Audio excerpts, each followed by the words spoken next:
好，呢題係一個有下配額啦，咁本身嘅 SQ 喺呢邊啦，OK，俾翻1佢，跟住呢個2。咁啊減少配額即係降低配額，佢會向邊邊移咧？其實好多同學都撈亂嘅。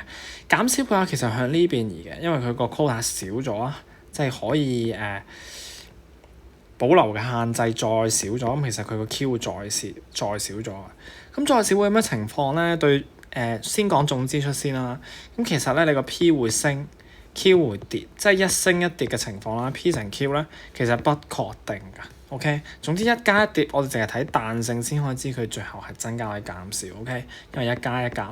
好，最後睇 MB 邊際利益最後一單位，其實你唔使特登去刻意去記佢後邊嘅定義係點樣，其實就喺呢度呢個關係點去呢個關係點嘅時候，咁樣就叫最後一個單位啦。嘅邊際利益會點咧？其實就推翻嗰個 MB 線，MB 線即係 D 線，去翻我哋嘅 Y 軸呢邊，其實就係對應住 MB 幾啦。OK， 咁我哋放大少少啦。